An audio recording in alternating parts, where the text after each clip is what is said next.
So I will type in my password and username, and it is committing and pushing to the online repository. So now that is committed and pushed. So what we'll go is we'll go back to the online repository and then do a refresh. So you see it has updated the commit message. And then if you want to click on this, you can go and click. And what it will show is this difference tab where you can see what you added, which is in green or a plus symbol, and what you modified or deleted. So these are then denoted by the red color and the minus symbol. You can also see it side by side. If you do a split, then it will show side by side and compare what you changed. And if you go to a unified view, then it shows like in a continuous format. So these are the changes you made. Let me go back to our Git repo. So you can click on any of these files and see the actual contents of this file. So these are our code. Go back and then check the hello world.py. So this is also, so you can also view the code on your browser if you want. And there is also an edit option. You can also edit it online. Like if I do a click edit here, then you can make some more changes. Say for example, I want to make some change here. This is from GitHub, and if you save it, so you have to go down and commit changes. So here you have to uh, commit it. So let me see if I can commit change without a message. I did not do anything. So I have changed this file. So now that I have changed this file online, now this file has a new version. So what I have to do is I have to go back to my shell, because that change is on GitHub. It's not here. So what I will do is, before I do that, I want to save this repo, because last time it did not work for some reason. I want to save my password, and then what I will do is I'll do a git pull. Once I do a git pull, you see it is showing that okay, there was some changes that it updated and it downloaded the changes. So one file changed, one insertion, and it has downloaded the changes. So let's start L. So if you look at it, then there is a change in hello world.py, I believe. This is what we changed online. This is the hello world.py that we changed. And if we open the hello world.py, you'll see there is a change here. This is from GitHub. So this will be the change. That is how you can make some changes, sync it online, and then download it again. And if you're on a different computer, it is very useful uh, to do that. And let me see if I want to make any more change here. So what I will do is I'll make a new file basically, or I want to edit this this readme file.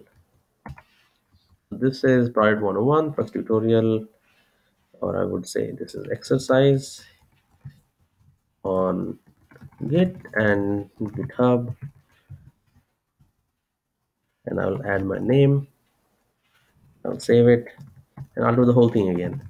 Git dash dash add, add dash all.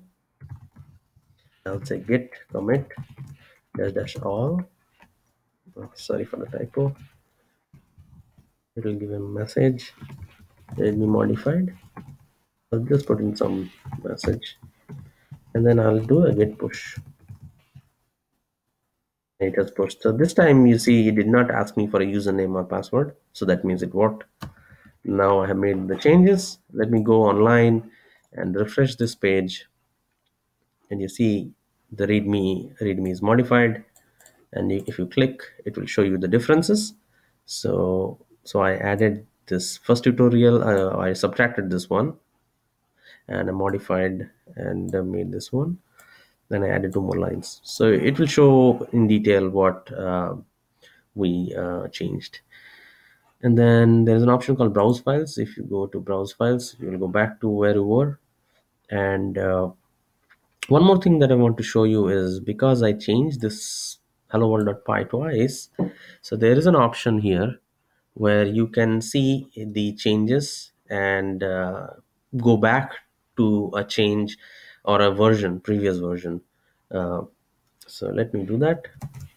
So what we'll do is go back to the main repository link page where you can see all the files.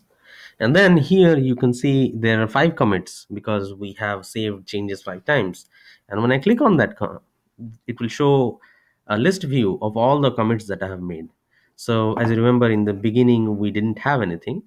And then we committed 2 files, and then we changed the 2 files. Then we updated hello world.python on GitHub. So you can browse the um, repositories at each of these points. Here, for example, if you go to this code tab, it says browse the repository at this point in history. So it's a point in timeline how your repository look like. Let's say, for example, if I go to hello world.py, this commit, and click on this link, so it will show you what was the status of the repository at that time. You see the readme file was not changed at that time, and you can see this was the original version of readme. So let me go back. In the same way, before you added both the functions, so this was after you added both the functions. So before that, if you click on here and click on hello world.c, you will see there is no function called add me. Same thing for hello world.py, there is no function called add me. And once you have made those 2 file changes, you click on here again and then check hello world.c. You see there are the add me function and some edits in the print statement. And same thing for hello world.py. There was no change. And then we added these 2 statements. So basically, what this means is that with the GitHub architecture, you can maintain these versions. So you can see these are the commits that you made, and you can go back and forth and check each of these commits or at in the timeline when any point in the timeline what your repository look like. So this is very helpful in case you want to go back to an older version and use that or start from there or look how the code look like. So this is very useful. We will not go into more details about how to go back to a repository or roll back to a previous version. So that is beyond the scope of this video. So this is the end of the tutorial. So I have added a quick image just to show that in GitHub how you will visualize the changes in your files, and you can learn more from the links that I have included in the previous page, which was the Git and GitHub. And at the bottom of this page, there are some video links from github.com. So these are some of the references that you can use and learn more if you are interested in learning more details. One more thing is that whenever we do a git commit, so every time you do a git commit, it will show ask you to put a commit message. So in order to make it faster, what you can do is you can use a git commit -m statement and write your message right away in the terminal. So that way, in a single statement, you can write the message and commit. So this is the format: git commit -m, that is the message, and then type in whatever message you want to type in.